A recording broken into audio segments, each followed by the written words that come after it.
यह है क्लास 4 की EVS की यूनिट 3, जिसमें आज हम पढ़ेंगे chapter 5 that is food for health. सबसे पहले इसमें इंपॉर्टेंट नोट्स देखते हैं हम। सबसे पहले है purpose of food. We need different types of food to stay healthy, strong, happy and to get energy for work and play. तो पर्पज़ ऑफ फूड क्या है? हेल्दी रहने के लिए, स्ट्रॉन्ग रहने के लिए, हैप्पी रहने के लिए और एनर्जी लेने के लिए, खेलने और काम करने के लिए हमें फूड की आवश्यकता पड़ती है। Second is energy giving foods. Foods like rice, wheat, potatoes and bananas provide the energy to stay our body active. ये फूड्स जो हैं वो हमारी बॉडी को एनर्जी देते हैं। Now third one is body building foods. Body building foods items such as pulses, milk, eggs and nuts, इसमें meat भी आएगा, help us grow tall and build strong muscles. हमारी मसल्स बनाने के लिए ये बॉडी बिल्डिंग फूड्स ज़रूरी हैं। नंबर 4 पे है द 6 टेस्ट। षट रस इसको हिंदी में बोलते हैं। हमारे शास्त्रों में बताया गया है कि रस कितनी तरह के होते हैं, तो जितने तरह के हम टेस्ट कर सकते हैं। So the 6 basic taste are sweet, sour, salty, pungent, bitter, astringent. Sweet, sour, salty, pungent, bitter and astringent. Next है प्रोटेक्टिव फूड्स। तो बेसिकली हमने फूड्स को 3 तरह से डिवाइड कर दिया, energy giving foods, body building foods और थर्ड है इसमें प्रोटेक्टिव फूड्स। ऐसे फूड जो हमें प्रोटेक्ट करते हैं डिजीजेस से। So fruits and vegetables like carrot, green leafy vegetables, amla etcetera protect us from disease and keep us healthy. ठीक है, जितनी भी हरी सब्जियां हैं या बाकी चीज़ें हैं वो हमें हेल्दी रहने में मदद करती हैं। उगड़ी पचड़ी, यह है traditional food of Andhra Pradesh, Karnataka and Telangana. It is made up of 6 different taste elements. इसमें 6 के 6 रस पाए जाते हैं, 6 के 6 स्वाद आते हैं इस डिश में। The next is importance of water. Food में वाटर की क्या अहमियत है ना? So water is essential. Water क्यों ज़रूरी है? डाइजेस्टिंग फूड, फूड डाइजेस्ट करने के लिए। एब्जॉर्बिंग न्यूट्रिएंट्स, जो भी फूड आप खा रहे हैं उसके न्यूट्रिएंट्स आपकी बॉडी को पानी में मिलकर ही लगेंगे। Removing waste from our body, हमारी बॉडी को क्लीन करने में भी वाटर मदद करता है। Then junk food warning.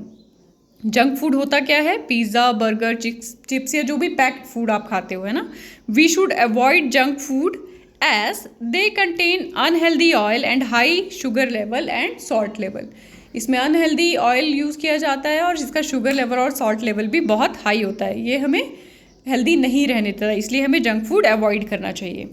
Then balanced plate, तो मैंने अभी बताया कि 3 तरह के फूड हमारी प्लेट में होने चाहिए, हमारे पूरे दिन में कवर होने चाहिए। That is energy giving foods, body building foods and protective foods. तो आप इसको लिख सकते हैं, it contains protective food, energy giving food and body building food. आप अपनी मर्जी से बनाकर भी इसे लिख सकते हैं। Moving to the question answers. First question is name a few junk foods. तो आपने कुछ जंक फूड्स यहाँ पे लिख देने हैं, आप अपनी इच्छा से लिख सकते हो। मैंने लिखा है chips, pizza, pastry, cake, donut, burger, fresh wrap, finger chips, cold drinks etcetera, है ना? Second is why do you think we should avoid eating junk food. आपको क्यों लगता है कि हमें जंक फूड नहीं खाना चाहिए, अवॉइड करना चाहिए, बचना चाहिए खाने से? Because it contains high amount of oil, salt, sugar etcetera which is not good for our health. इसको भी आप अपने शब्दों में लिख सकते हैं। Then list the junk food items that you will avoid. अब आपको पता चल गया कि जंक फूड से आपकी हेल्थ को अफेक्ट हो सकती है आपकी हेल्थ, तो आप क्या क्या छोड़ेंगे? तो पूरी तरह से तो छोड़ना नामुमकिन है, बट हम कोशिश करेंगे कि हम बहुत कम जंक फूड खाएं। So I have written here I will try to eat less chips, pizza, burger and cold drinks. मैं ट्राई करूँगी कि मैं ये चीज़ें कम खाऊँ। और यू कैन से कि मैं कोल्ड ड्रिंक्स बंद कर सकती हूँ और ये नहीं खाऊंगी। सो यू कैन राइट, आप अपनी मर्जी से लिख सकते हो। Right various methods of cooking. Cook करने के बहुत सारे तरीके हैं, है ना? कुछ चीज़ों को हम बॉईल करते हैं, कुछ चीज़ों को भून के खाते हैं, कुछ चीज़ों को तवे पे पका के खाते हैं। सो यहाँ पे हमने बहुत सारे मेथड्स लिखे हैं: boiling, steaming, frying, roasting, grilling and baking. ठीक है। Next is do you help in cooking. क्या तुम मदद करते हो खाना बनाने में? So I have written, yes, I help my mother and father in cooking by washing and chopping vegetables, और फ्रूट्स भी लिख सकते हैं यहाँ पे। Sometime I also help to roll the chapatis. कभी कभी मैं चपाती रोल करने में भी मदद कर देती हूँ। Then write the name of some superfood. Superfood होते हैं मिलेट्स, मोटे अनाज, जैसे आपके खेतों में ज्वार, बाजरा, रागी इस तरह से उगता है, कोदरा जिसको बोलते हैं, इन सबको हम मिलेट्स कहते हैं और इनको कहते हैं हम सुपर फूड्स। यहाँ पर एक डायग्राम बनाया है मैंने कि फूड को हमने 3 हिस्सों में बांटा है और उन 3 हिस्सों में क्या क्या चीज़ें आती हैं।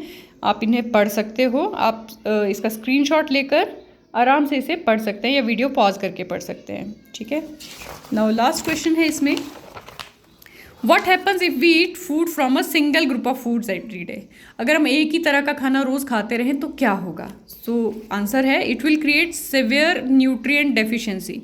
अलग अलग फूड की फूड वैल्यू अलग अलग है ना। जैसे हमने बताया कि 3 तरह के फूड्स हैं, तो अगर मैं एनर्जी गिविंग ही खाऊंगी तो मेरी बॉडी बिल्डिंग और प्रोटेक्टिव फूड तो मैंने नहीं लिया। अगर मैं प्रोटेक्टिव ही खा रही हूँ तो एनर्जी गिविंग तो मैंने फूड खाया ही नहीं, बॉडी बिल्डिंग नहीं खाया, तो कुछ ना कुछ डेफिशिएंसी मेरी बॉडी में आ जाएगी। So I will write here, it will create severe nutrient deficiency because single food doesn't contain होता है उसके अंदर है, contain all essential vitamins and minerals.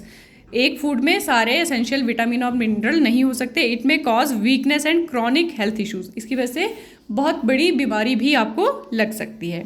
इसके साथ अब इसके MCQs और फिल इन द ब्लैंक्स में बाद में ऐड करूँगी। अभी के लिए ये इतना ही।